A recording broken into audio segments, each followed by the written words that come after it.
আসসালামু আলাইকুম।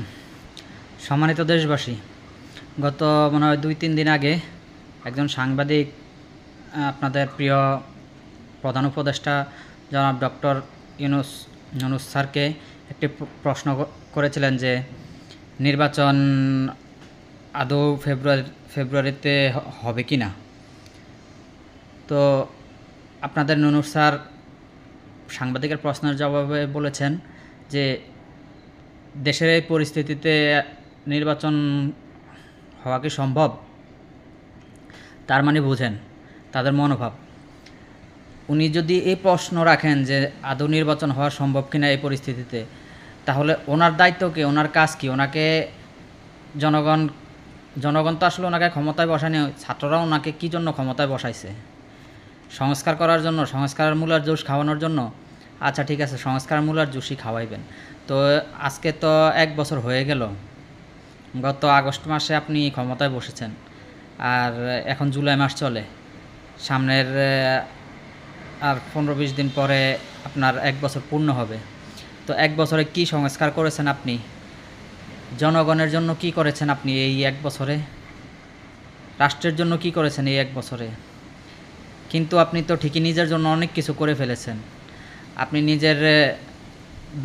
নিজের গ্রামীণ ব্যাংকের এই সরকারি যা একটা ভ্যাট থাকে, সেই ভ্যাট ৬০০ কোটি না জানি ৬,০০০ কোটি টাকা, যেটা নিয়ে মামলা চলতেছিল, সেটা মওকুফ করিয়ে নিয়েছেন। আপনি গ্রামীণ ব্যাংকে আপনার বিদেশি বিনিয়োগ আনতেছেন, বিদেশি বিনিয়োগ করে দিতেছেন। তারপরে দেশের বিভিন্ন টেন্ডার বাণিজ্য গ্রামীণ ব্যাংক পাইতেছে, অন্যান্য প্রতিষ্ঠানগুলো তেমন একটা পাচ্ছে না। আপনি ক্ষমতা গ্রহণ করার পরে দেশের অর্থনৈতিক সমৃদ্ধি হচ্ছেই না, উল্টো অর্থনৈতিক প্রবৃদ্ধি সংকুচিত হচ্ছে। দেশ অনেকটাই পিছিয়ে গেছে। সাধারণ জনগণ তো এগুলো বুঝে না, অর্থনৈতিক হিসাব তো সাধারণ জনগণ বুঝে না। এগুলো বুঝতে হলে অর্থনীতিবিদ হতে হয়। আপনি দেশের এমন কোনো সেক্টর নাই যে এই সেক্টরটার ক্ষতি না করছেন বিগত ১ বছরে।